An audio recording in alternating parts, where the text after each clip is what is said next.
வணக்கம் டியர் மக்களே, கதை போமா. Count down 15 1 5. ஸோ விஜய் அவர்கள் நம்மளுக்கு நல்ல நடிகர்னு தெரியும், கரெக்டுங்களா? ஸோ சினிமாவில் டாப் 1 நடிகர்னு தெரியும். அவர் நடிப்பதில் மட்டும் இல்லை, அவர் நல்ல சிங்கரும் கூட. இது எல்லாருக்கும் தெரிந்த உண்மை, கரெக்டுங்களா? மெஜாரிட்டி அவர் நடித்த படத்தில் கண்டிப்பாக ஒரு பாட்டு அவர் கண்டிப்பாக பாடிடுவார். ஸோ அதை பற்றி தான் நம்ம இந்த வீடியோவில் பார்க்க போகிறோம். ஸோ விஜய் அவர்களுக்கு எந்த அளவுக்கு நடிப்பில் இன்ட்ரெஸ்ட் இருக்கோ அந்த அளவுக்கு அவருக்கு பாடுறதுலேயும் ரொம்ப இன்ட்ரெஸ்ட்டு.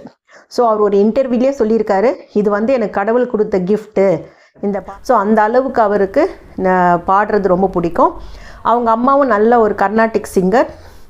அவங்க அம்மாவுடைய அம்மாவும் 25 வருஷமாக அவங்க இதில் கோரஸ் சிங்கிங்கில் இருந்திருக்காங்க. ஸோ இதை ஷோபா சந்திரசேகரே சொல்லியிருக்காங்க. விஜய் அவர்கள் இதுவரை 42+1 சாங்ஸ் பாடியிருக்காரு. அது என்ன 42+1ன்றதை நான் சொல்கிறேன், ரைட்டுங்களா? ஸோ 42 சாங்ஸ் ஒரு படத்துலேயே 2-3 பாடல் கூட பாடியிருக்காரு. அந்த மாதிரி கவுண்ட் மட்டும் சொன்னால் 42 பாடல்கள் +1 பாடல்கள் பாடியிருக்கிறாரு. ஸோ இவர் என்னென்னா, இவர் ஃபஸ்ட் பாடினது இன்ட்ரடியூஸ் பண்ணது இவரை தேனிசை தென்றல் தேவா அவர்கள். தேவாவில் ஆரம்பித்து அனிருத் வரை எல்லா மியூசிக் டைரக்டருடைய மியூசிக்கில் இவர் பாடியிருக்கார், புரியுதுங்களா? ஸோ அப்படி பார்த்தீங்கன்னா யாருன்னா பாருங்கள், first Deva, Vidyasagar, Sirpi, Ilaiyaraaja, Yuvan Shankar Raja, Bharani, S.A. Rajkumar, D Imman, DSP, Harris Jayaraj, GVP, Santhosh Narayan, Thaman, அதுக்கப்புறம் அனிருத், அதுவரை எல்லாருடைய மியூசிக்லேயும் இவர் பாடியிருக்கார், புரியுதுங்களா? ஸோ அது மட்டும் இல்லாமல் 42+1 சொன்னாங்களா, அந்த 1 என்னென்னா உங்கள் விஜய் நான் வரேன் அந்த பாடலும் அவர் தான் பாடியிருக்கார், புரியுதுங்களா? ஸோ அதையும் சேர்த்தா 43 பாடல்கள் இதுவரை அவர் பாடியிருக்கிறாரு. ஸோ அப்படி பார்த்து இப்போ நம்ம என்ன பார்க்க போகிறோன்னா, அவர் ஃபஸ்ட்டு எதுவுமே ஃபஸ்ட்டு தானே நம்ம பேசுவோம். ஸோ ஃபஸ்ட்டு அவர் பாடின பாட்டு எந்த படத்தில், யார் மியூசிக் டைரக்டர், அது என்ன பாட்டு அப்படின்றது தான் நம்ம பார்க்க போகிறோம். ஸோ ஹீரோவை மட்டும் இல்லாமல் முதலாக தன்னுடைய பாடுற திறமையை வைத்து கொண்டு முதல் படத்தில் அவர் பாடின பாடல் எந்த படம்னா ரசிகன், ஓகேங்களா? ஸோ இந்த படம் 1994 ரிலீஸ் ஆச்சு. இந்த படத்துடைய டைரக்டர் S.A. சந்திரசேகர், அவங்க அப்பா தான். ப்ளஸ் இந்த படத்துக்கு மியூசிக் டைரக்டர் தேவா. ஸோ அவர் பாடின பாட்டு என்னென்னா பாம்பே சிட்டி சுக்கா ரொட்டி. ஸோ இந்த பாட்டு கொஞ்சம் எல்லாருக்கும் அந்த ரொம்ப ஃபேமஸான பாட்டு தான். ஸோ இந்த பாட்டு பாடினது விஜய் அவர்கள் தான். விஜய் அவர்கள் முதலில் நடித்து கொண்டே தான் இருந்தார், கரெக்டுங்களா? S.A. சந்திரசேகர் அவருடைய தயாரிப்பில் அவருடைய டைரக்ஷனில் படங்கள் நடித்து கொண்டிருந்தார். அப்போ தேவா அவர்களுக்கு ஒரு வாய்ஸ் ஒரு டிஃப்ரெண்ட்டான ஒரு மெலடியான வாய்ஸ் தேவை அப்படின்னு சொல்லிட்டு அவர் என்ன சொல்லியிருக்காரு, விஜய் அவர்களே பாடலாம் அப்படின்னு சொல்லியிருக்காரு. ஸோ ஆனால் விஜய் அவர்களுக்கு இது கொஞ்சம் தயங்கினாராம். ஏன்னா அவருக்கு ஒரு பயம், ஏன்னா நம்ம வாய்ஸ் எப்படி இருக்குமோ. ஏன்னா பாருங்கள், நடிக்கிறது கூட நல்லா நடிக்கலை, ஓவராக நடிக்கிறாங்க, நடிப்பு வரல அப்படின்னு சொல்லி முடிச்சிருவோம். ஆனால் பாட்டுக்கு வாய்ஸ் நல்லா இல்லை, பாடினாங்கன்னா ஒரு வழி ஆக்கிடுவாங்க. அதுவும் இல்லாமல் அவர் அப்போவே கொஞ்சம் அப்படி வளரும் நடிகர். ஸோ அதனால் அவர் கொஞ்சம் பயந்தாராம். அதுக்கு இவர் தான் சொல்லியிருக்காரு, தேவா அவருக்கு சொல்லியிருக்காரு, இல்லை நீங்கள் பாடுங்க, உங்கள் வாய்ஸ் ரொம்ப யூத்ஃபுல்லாகவும் எனர்ஜியாக இருக்குது. ஸோ அதனால் இந்த பாட்டுக்கு அந்த மாதிரி ஒரு வாய்ஸு, அந்த யூத் வாய்ஸு, அந்த எனர்ஜி லெவல் இருக்கிற வாய்ஸ் தான் எனக்கு தேவை. ஸோ அதனால் இது நல்லா வரும், நீங்கள் பாடுங்கன்னு சொல்லியிருக்காரு. ஸோ ஆனால் அந்த டைம்லலாம் பார்த்தீங்கன்னா ஹீரோலாம் யாரும் பாடலாம் மாட்டாங்க, புரியுதுங்களா?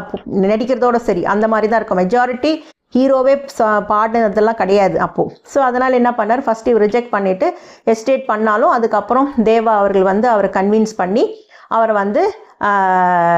பாட வச்சார். ஸோ அந்த ஃபஸ்ட்டு பாட்டு அவரை பாட வச்சதுனால்தான் நமக்கு இன்றைக்கி பிளாஸ்ட்டு வந்திருக்கு, ரைட்டுங்களா?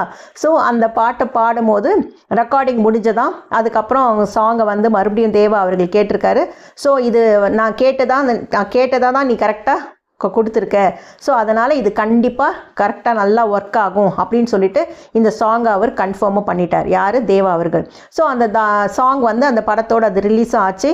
ஸோ அப்போல்லாம் பார்த்தீங்கன்னா எப்போல்லாம் எந்த படத்துலலாம் விஜய் அவர்கள் பாடுறாரோ அப்போதெல்லாம் அந்த பாட்டு சீன்லேயே பேர் போடுவாங்க, இந்த பாடலை பாடியவர் விஜய் அப்படின்னு சொல்லிட்டு போடுவாங்க. அந்த மாதிரி ஃபஸ்ட்டு ஸ்டார்ட் பண்ணும்போது அதே மாதிரி அவர் முதல் பாடிய பாடல்னு சொல்லிட்டு அந்த பாட்டு பாடும்போதே ஸ்க்ரீன் டிஸ்பிளேல வரும். அது நீங்கள் பார்த்துருப்பீங்கன்னு நினைக்கிறேன். ஸோ சாங்கு ரிலீஸ் ஆச்சு, அதுக்கேற்ற மாதிரி அந்த பாட்டு ஃபேமஸும் ஆச்சு.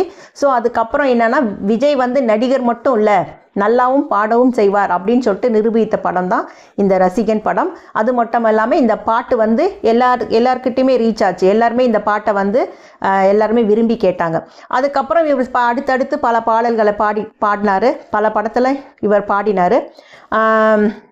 அவருடைய 25வது பாட்டு வந்து என்னன்னா வாடி வாடி வாடி வாடி கைப்படாத சீடி, அந்த படம். இதெல்லாம் சச்சினில். ஸோ அதுக்கப்புறம் என்ன பண்ணிட்டார், அவர் பிரேக் எடுத்துட்டார், பாடுறதை நிறுத்திட்டார். ஃபுல் அண்ட் ஃபுல் அவர் வந்து நடிப்பில் தான் கான்சென்ட்ரேட் பண்ணார். அதுக்கப்புறம் கம்பேக் கொடுத்தது தான் கூகுள் பண்ணி பார்த்தேன் துப்பாக்கியில் 2012. ஓகேங்களா? ஸோ நீங்கள் கேட்கவே வேணாம், அந்த கூகுள்னு சொல்லும் போதே உங்கள் எல்லாருக்கும் ஒரு வைப் வந்திருக்கும். கரெக்டுங்களா? ஸோ அதே மாதிரி இந்த படம் வந்து இந்த கூகுள் பண்ணி பார்த்தேன் அந்த பாட்டுக்கு அவருக்கு விஜய் அவார்ட்ஸ்க்கு சைமாலெல்லாம் நாமினி ஆகி பெஸ்ட் பிளேபேக் சிங்கர்ன்ற அவார்டும் இவருக்கு வந்தது. 2016 பாப் சாங், அது என்னது செல்ஃபி புள்ள. 2014 கத்தியில் இந்த பாட்டு பாடினார். அந்த பாடமும் அந்த படத்தில் வர இந்த பாடல் கூட ரொமேனியா, இந்த யூரோப்பியன்லாம் ரொம்ப ஃபேமஸ் ஆச்சு, சூப்பர் ஹிட் ஆச்சு. இந்த பாட்டு ஃபேர் அவார்ட் சவுத்துக்கு நாமினேட் ஆச்சு. ஆனது மட்டும் இல்லாமல் பெஸ்ட் பிளேபேக் சிங்கர் கேட்டகரியில் இந்த செல்ஃபி புள்ள அப்படின்ற பாடலை நாமினேட் பண்ணியிருந்தாங்க. ஓகேங்களா? So 2015 again best playback singer for the song ஏண்டி ஏண்டி, புலியில் வரும் பாருங்க, அந்த பாட்டும் நாமினேட் ஆச்சு. ஸோ என்னென்னா இவர் பாடுறது மட்டும் இல்லாமல் அந்த படம் வந்து அந்த படத்தில் வர அந்த பாடல் வந்து ஹிட் ஆனது மட்டும் இல்லாமல் அதை வந்து அவார்டு, அது மீன் பிளேபேக் சிங்கருக்கு அவார்டுக்குன்னு நாமினேஷன் போச்சுனாலே அப்போ அது நல்ல பாடல், நல்லா பாடியிருக்காங்க, நல்லா இருக்குன்னு தானே அர்த்தம். ஸோ அந்த மாதிரி இந்த 3 பாடல்கள் ஒரு சிலது வந்து வின் ஆச்சு, ஒரு சிலது வந்து நாமினேட்டுக்கும் போச்சு.